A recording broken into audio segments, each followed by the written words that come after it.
Hi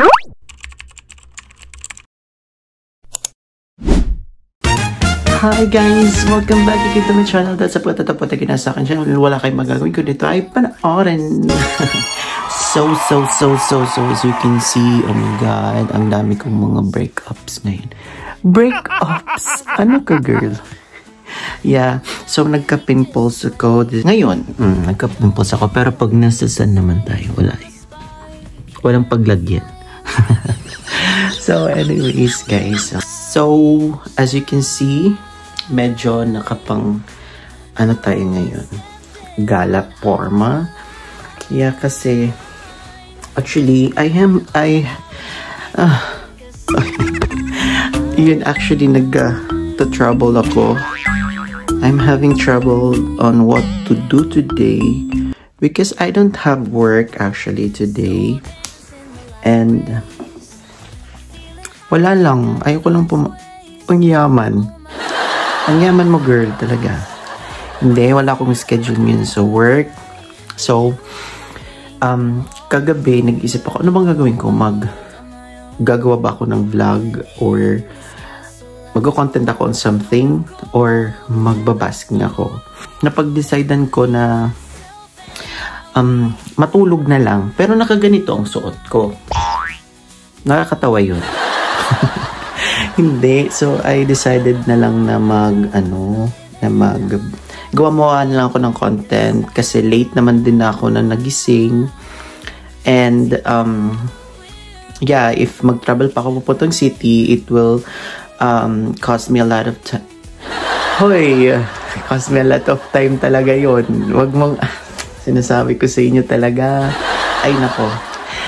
Pero yun na nga, so I decided to do a content na lang, a random content today. Ang random content natin is all about dito na lang sa Mandurah. Kung ano yung mga nangyayari every Sunday, every weekend, dito sa For Sure. Or kung ano lang yung mga daanan natin. Like random talaga siya. Random content nga, diba? Ano ba? Ay, char.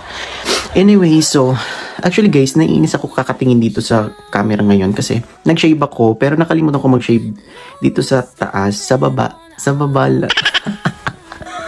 Sa baba lang yung shavean. Oo.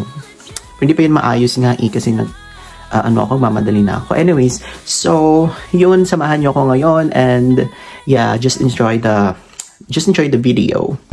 So hi guys, we're finally ready going to random things and random places here in Mandurah. So I decided to shave my upper, basta yung dito ko, nag-shave na ako. So ngayon, I have my scooter and my helmet with me. So kailangan natin ito isuot. And so that we can start na. So yun guys, ang suot natin is gray. Lagay nyo lang sa comment section, hashtag, hindi naman over sa gray. O kaya hashtag, sa gray tayo. So first natin ang pupuntahan siguro random place is yung doon sa may inaayos na tulay dito. Wherein, nakakainis kasi kailangan pang magising ng mas maaga. Kasi inaayos nga yung tulay. Tapos sinasara nila yung road dito because of the construction. Anyways, puntahan natin yun. So, ayan guys, we're finally here. I am finally here. So, dito yung mga kinoconstruct nila na tulay. So, yun yung tulay. Ito yung tulay. Ayan, inaayos nila ang tulay. Here, and actually dito, sinasara nila yung door, yung yung road na to at hindi ka na makakadaan. At kailangan mo talagang umikot, girl. Yung doon pa sa may pinaka So, dito sila nagko-construct. Pero nag-half naman na sila. Half na ng tulay yung natatapos nila. Yung dyan. Yun. So, yun guys. Ang tulay. Malapit lang din naman ako dito. Pero gusto ko lang to ipakita na side na dito. Yun Ako kasi what I love here in Australia. What I love here talaga sa Australia is may mga may mga spot sila dito or nearby the bay or nearby the sea or ocean, Pacific Ocean, whatsoever, na maganda, then nakakapagpa-relax siya ng yung mind. Alam mo yung may calmness, wala ka nun, girl. So ito yung mga magagandang mga scenery, nature dito sa kanila.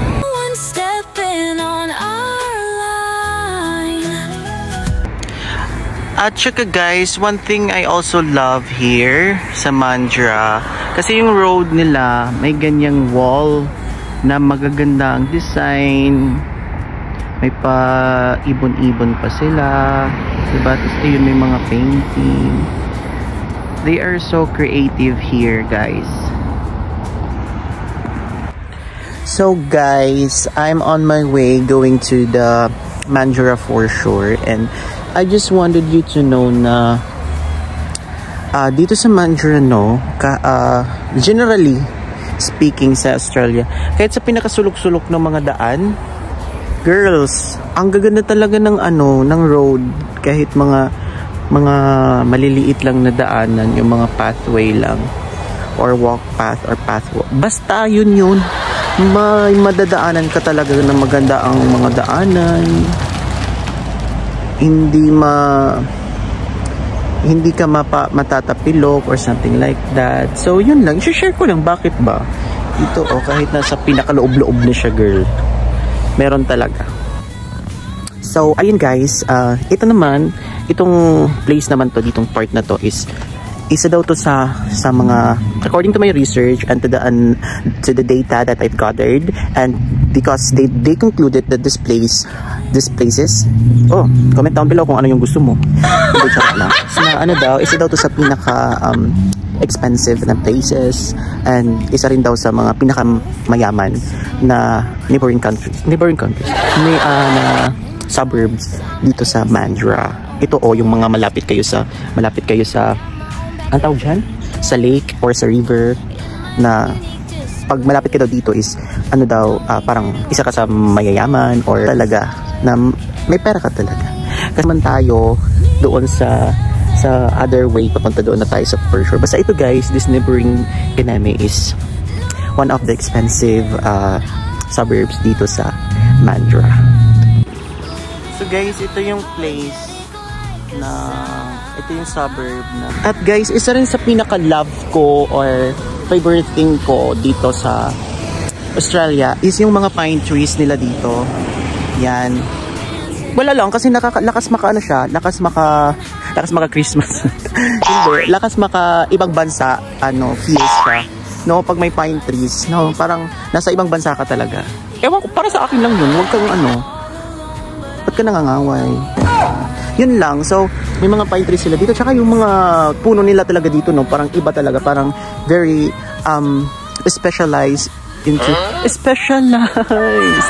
Parang talaga siya, parang terno siya sa klima nila dito. Yung color ng mga leaves, yung kabuuan ng mga nila dito na mga halaman. At saka guys, may nabubuhay din naman dito ng mga tropical plants. Yan, di ba? Ang lakas Christmas Christmas feels. So ito yung daan papunta dun sa foreshore na, and for sure, diba? For sure, maganda talaga yung daan nila anyway. So ayan guys, nandito naman ako sa isa pa nilang tulay. Nasako pa rin to sa mga, sinabi kong medyo may kaya ng suburbs dito sa Mandurah. Ayan. Diba?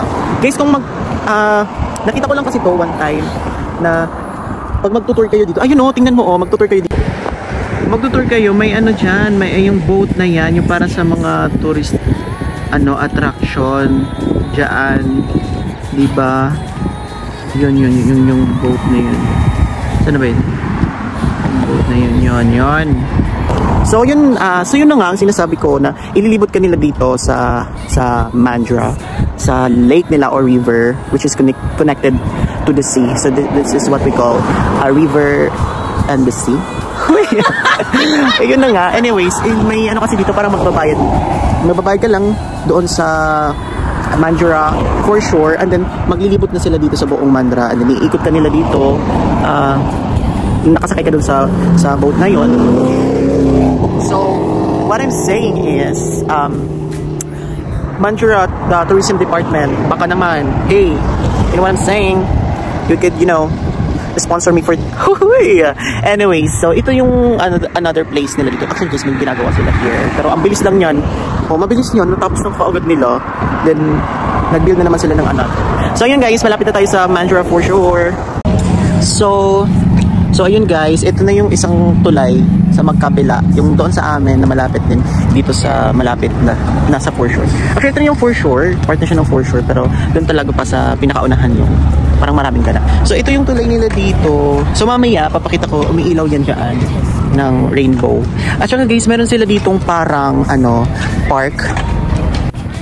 Yan diba? Kung gusto niyo maglaro yung may sila dito yung parang board skateboard, board games. So yun na yun diba? At saka this one guys, umiilaw yan siya paggabi. So ngayon pupunta na tayo dun sa may unahan.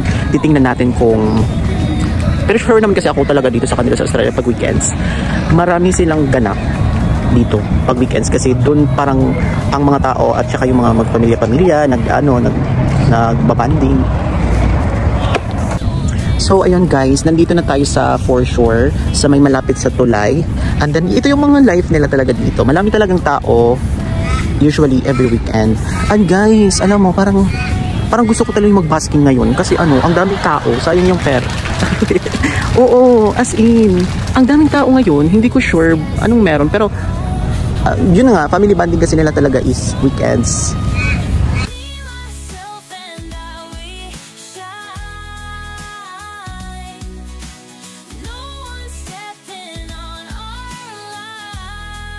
Yun, let's try going there. I-try natin kung anong mga ganap-ganap ngayon.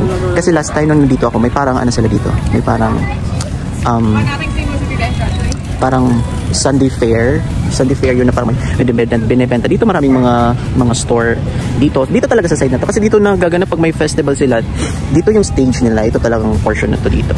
So anyways, let's go back there. Let's go there. What's in there now? So guys, kung nakikita nyo, ayan na naman yung aso kasi malaki talaga yung aso nyo tingnan mo diba? So ayan guys, if you love going to the park na hindi masyadong maingay dito sa Mandurah, maraming tao pero hindi siya ganun kaingay. Yeah, if you love that kind of place na pwede kayong magpunta dito sa Mandurah. So actually guys, meron din sila ditong parang isang children park. Bago lang to binuksan kasi kinonstruct nila to. Ito siya Yan medyo 8.5 lang natin siya kasi yung mga bata bawal ang dito kasi baka tayo data privacy ang mga kids, you know. So malapit na tayo dun sa may sa may Mandurah Port. Titingnan natin kung ano yung meron doon. And papakita ko sa iyo yung mga restaurants dito. Actually guys, marami din dito mga restaurants near here and there. Doon, marami pa doon sa may unahan. Yung kung saan ako first stop, malapit sa tulay. May mga restaurants din doon. Pero hindi naman yun yung natin ngayon. Kung mga random lang things lang naman, diba? So yun lang. Tingnan natin doon sa may unahan ko na meron. So ayan, malapit na ang sunset and dito yung yung Todd's na restaurant, diyan kayo. Malapit siya sa sunset, so maganda siyang kainan there and as well as may hotel din sila here. And yeah, ayun na yung yung Mandurah Port diyan. Din pupunta tayo doon kung meron. So ayun guys, malapit na tayo doon sa may Mandurah Port. I mean Foreshore Port. Yeah. So, i-share ko din pala dito kasi last time, nung bago pa lang kami dito sa Mandurah, yung kasama ko dati sa bahay na si Lenny, isang kaibigan ko, nagpunta kami dito sa Foreshore kasi nahanap namin sa maps kung saan mag-umpisa if you will find the giants. Kasi dito sa Mandurah may tinatawag sila yung Mandurah Giants na di ko alam kung ilan ba yun, 7 ba yun or 8, di ko alam, di ko na natatandaan. Napunta kami dito kasi ito yung binigay ng maps ito. So dito yung binigay. At sa sobrang tuwa namin guys, nagpunta kami dito, sabi ay hala, baka may giants na makikita na namin yung giants. Akala ko ang giants nila dito is lang sila magkalapit lang and then magpipicture-picture ka lang. Girl, hindi pala siya ganon. Ito pala is yung place kung saan, in a way, parang museum na din siya kasi marami kang makikita na mga bagay-bagay regarding sa kanila dito, about sa place na to. And then, lang pala kukuha nung parang, parang, ang tawag noon, yung station, yung pagbibigyan kanila ng maps kung parang ganun. And then, pwede ka mag-bicycle, pwede ka mag-motorbike, or pwede kang mag-scooter. Depende sa'yo. Dito lang pala yun. Tapos, dito ka magbabayan, mag-register. Ito na. Tapos, yung parang checkin mo siya kung natapos mo yung first giant, second giant. So, maganda siya kung very adventurous ka na tao. Kasi, mapupuntahan mo yung other places, other side of Mandurah na yung nature kasi talaga nila dito maganda kasi isa daw to sa mga magagandang ito or city nila dito na very tourist spot attraction sila dito. So yun na guys, ito na yung malapit na tayo sa Foreshore Port. So ito yung mga kainan nila dito. Ayan, so maging kainan sila dyan, Cecilia's, Mandurah Cruises, The Todds. Yeah, at marami pa rin doon sa may unahan. Puntahan natin. So, ayun guys, andito na tayo sa may Mandurah Port. Sa may Mandurah Foreshore. At dito marami din silang kainan. At guys, ito talaga as you can see, yan, Mandurah Performing Center. Mandurah Performing Arts Center. At saka malapit din kasi sila dito sa cinema. Yan yung cinemas nila dito. Malapit lang talaga ito sa akin, sa aming bahay, sa aking tinitirahan na ang mahirap lang, wala lang akong pambayad mag-cinema. Ito yung Performing Arts Center ng Mandurah. At alam mo ba, magko-concert ako dyan. Oo, magko-concert ako dyan. Kaya wag kang kontrabid. Charis. So ito yung mga kainan nila dito. Ito yung Hans Cafe, Authentic Asian Cuisine. Ano yun siya? Yung may-ari dyan is Pinoy daw. So ito din, may Maisimus. At saka ayun may, ano bang tawag dyan? Sanchurros. Yeah, Sanchurros yan yung restaurant. At saka yung dito sa side na to, ito yung Mandurah Jetty. Yan. Diba? So ito lang.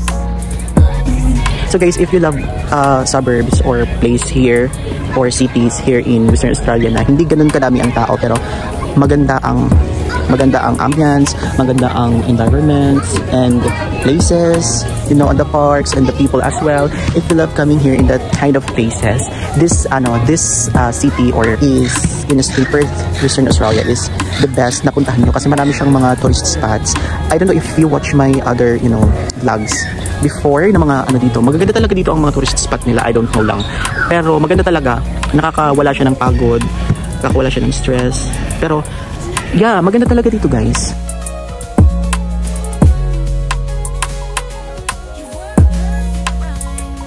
May part din pala sila dito na pwedeng maligo na safe ka sa pating. So, yan yung sunset. Malapit na yan dito sa part na yun.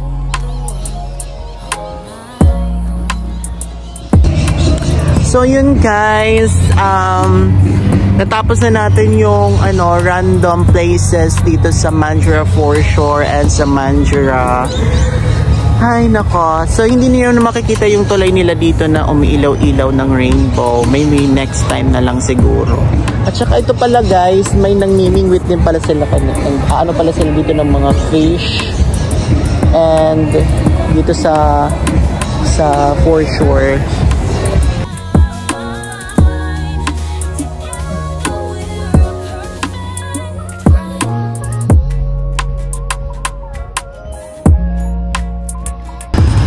Yan guys, may Betty's Burger dito.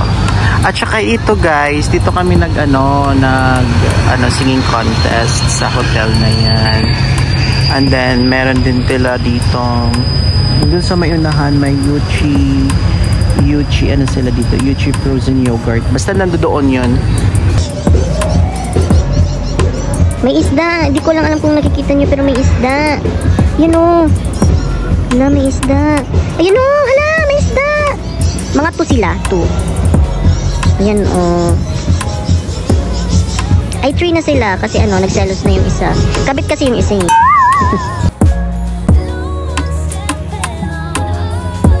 So yun guys. guys, natapos na ang ating vlog and I hope nag-enjoy naman kayo. And yeah, I hope that I give you some ideas on what are the happenings, what are the things usually, or what are the places when you come here in Mandurah. So there are actually a lot of things here and places, good places and good spots, but yun lang kasi yung malapit ngayon kasi nga, di ba, biglaan lang yung ano natin, content ngayon. And if you love this video, please do subscribe and follow and like and share para updated kayo sa mga bago nating mga content na gagawin pa. So yun lang, bye bye, love you.